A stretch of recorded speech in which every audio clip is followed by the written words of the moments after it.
What's happening, everybody? John Hendricks here for Boot Crew Media, coming at you with another episode of The Drive. And this program is brought to you by Scott McNair Injury Lawyers. Have you been injured in any kind of accident? Car, truck, 18-wheeler, or hurt offshore? Scott McNair handles it all. Give them a call, y'all, at 504-500-1111 for a free consultation. Yes, a free consultation. They always fight for the win. Scott McNair Injury Lawyers. So, Saints Minicamp is in the books. What have we learned? Well, a good bit. So let's start with some of the positives, right? I think the first thing would be Derek Carr. This is where you probably should start, is that things look different with Derek Carr in the building. Things look different on the field with Derek Carr out there. There is a difference in the outcomes. There's a difference in the energy.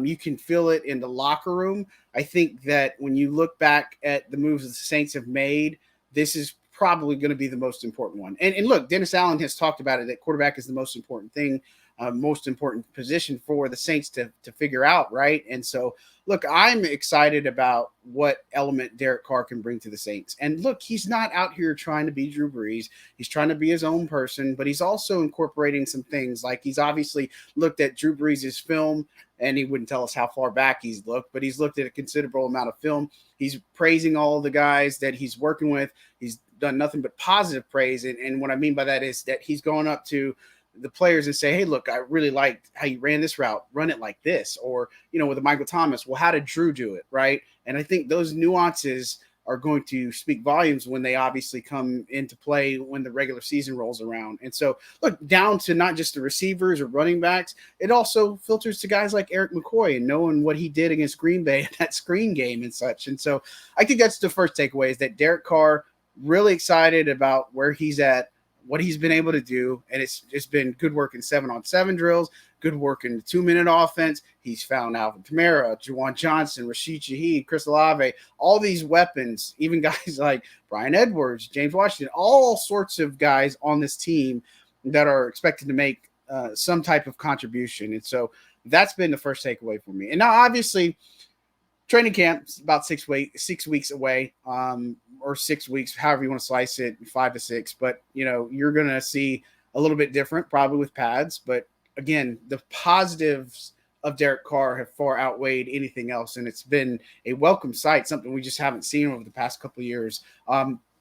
The second thing would be the receivers, as Rashid Shaheed obviously looked fantastic. He's been out dealing with a groin injury, but he should be good for training camp. And then Chris Olave was a late flare-up, wasn't feeling well on Thursday, dealing with an Achilles inflammation. But, Dennis Allen saying it's not supposed to be serious or anything like that. But he was on the field, as we kind of recapped a little bit earlier, towards the end of practice. So that's a good sign, because if you don't see these guys, that's more of a cause for concern, right? And so, but look, Chris Olave, I would buy all the stock in Chris Olave. He's looked outstanding. He's making contested catches. He's obviously bulked up a good bit.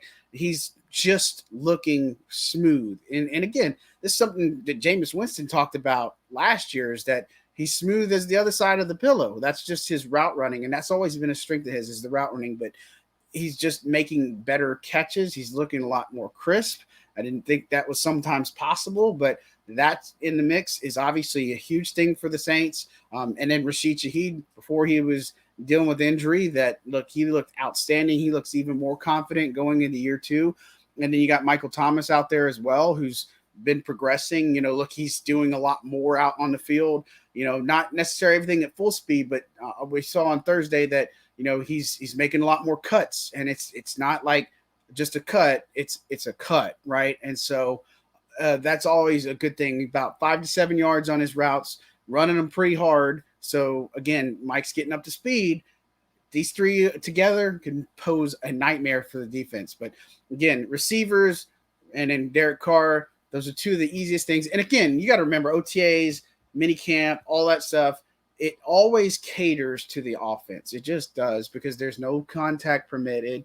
When you do 7-on-7, or even if you do 1-on-1s, that's more geared towards the offense. But again, I digress on that. That's just to say that, the offense is looking strong so far. And again, I kind of touched on this a little bit, but the energy in the building, the chemistry out there, like, you can tell there's a renewed type of energy and there's something good brewing in the locker room. I mean, we were there in the locker room today, and just the amount of guys that were still out there. I mean, some of these guys could just get out of Dodge and be like, all right, we ain't gonna see you for a while, but staying, cutting up, laughing. It's just a different mood. And again, I've covered this team for a good bit, and it's the last 2 years, I just didn't feel it was there, but I feel that since so far. Now, I'm not telling you to buy all the stock in Saints are going to win the Super Bowl, all that craziness. No, let's pump the brakes because they got to show up to the regular season and do what they're supposed to do. But it is encouraging to see some things that were lacking last season.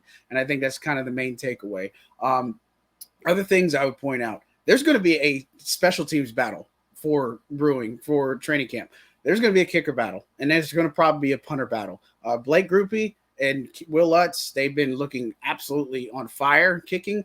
And if Groupie can't beat him out for the job, I think he might have an outlook for another team. I just think that's possible. And Lou Headley giving Blake Gillikin a run for money, like he's got some good boots to him, and such. So I really feel like that's one of the many battles we're gearing up for training camp. Wide receiver is another one to look at.